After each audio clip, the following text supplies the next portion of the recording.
Hi guys, কি অবস্থা সবার?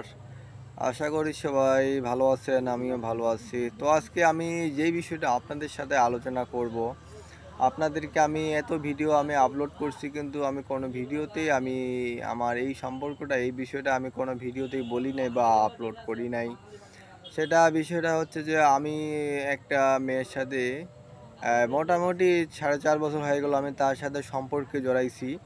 মোটামুটি 4.5 বছর হয়ে গেল আমাদের সম্পর্কটা। তাকে আমি আপনাদের সামনে আমি এখন পর্যন্ত আনি নাই, বা আমি ক্যামেরার সামনে তাকে আমি এখন পর্যন্ত আনি নাই। এটার কোনো কারণ নেই, কিন্তু আমাদের যেহেতু বিয়ে হয় নাই এখনও, সে তার বাসায় আছে, আমি আমার বাসায় আছি। সেরকমভাবে আমরা ভিডিও করার মতো সময় পাই না। সে লেখাপড়া নিয়েই ব্যস্ত, আমিও লেখাপড়া নিয়েই ব্যস্ত থাকি, এবং কি তার মাঝামাঝি আমি ফেসবুক প্ল্যাটফর্মে কাজ করতেছি। তো গাইস, আমি ওই মেয়ের সাথে, বা আমি আমার যার সাথে সম্পর্ক, বা আমার যার সাথে রিলেশন 4.5 বছর ধরে, আমি ওর সাথে একদিন আপনাকে ক্যামেরার সামনে নিয়ে আসব। আপনাদের সামনে তাকে আমি একদিন নিয়ে আসব, এবং কি তার সাথে আপনাদের কথা বলাই দিব। ঠিক আছে গাইস? এটা আপনারা কেউ জানেন না, এই বিষয়টা আমি আজকেই আপনাদেরকে বললাম। আচ্ছা, তাকে নামটাও আমি আপনাদেরকে বলে রাখি, না থাক, এটা সিক্রেট বিষয় আছে, নামটা বলবো না। তাদের কাছ থেকে ওর কাছ থেকে নামটা শুনতে হবে, ঠিক আছে? যাক, নামটা আমি বললাম না। তো ঠিক আছে, আমি যাই হোক, তার সাথে আমার বিয়ে হবে আমি চাই না। আমি কারো চোখে খারাপ হই, আমি তার সাথে সম্পর্কে জড়াইছি গাইস, মানে তাকেই বিয়ে করব। আমি ওর সাথে সম্পর্কে জড়ানোর পরে আমি কোনো মেয়ের সাথে সম্পর্কে আমি আসি নাই, এবং কি আসবোও না।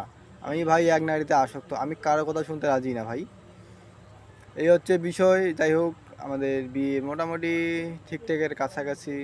মোটামুটি আমি 25 সালে ডিসেম্বর মাসে বিয়ে করার চিন্তা ভাবনা করছি, এটাও আপনাদের জানাই রাখলাম।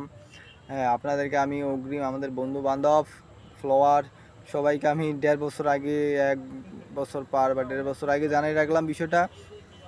তো গাইস, একদিন ঠান্ডা মাথায়, একদিন ঠান্ডা তালে আপনাদের ভাবির সাথে, বা আমি যার সাথে সম্পর্কে জড়াইছি তার সাথে আপনাদের একদিন মিট করাই দিব, দেখা করাই দিব। একদিন তাকে সুষ্ঠু তালে ভালোভাবে ক্যামেরার সামনে নিয়ে আসব। যদিও সে ক্যামেরার সামনে আসতে চায় না, তবুও সে তাকে ক্যামেরার সামনে নিয়ে আসবো। ঠিক আছে গাইজ, আজকের ভিডিওটা এ পর্যন্তই। সবাই ভালো থাকবেন, সুস্থ থাকবেন, আমার পাশে থাকবেন। ভালোবাসা দিলে ভালোবাসা পাবেন, অবশ্যই অবশ্যই। আমার ভিডিওতে সবাই কমেন্ট করবেন, এবং বেশি বেশি শেয়ার করে লাইক কমেন্ট করবেন। অবশ্যই আমিও আপনাদের পাশে থাকবো। ঠিক আছে গাইস, সবাই সুস্থ থাকবেন, ভালো থাকবেন, নমস্কার।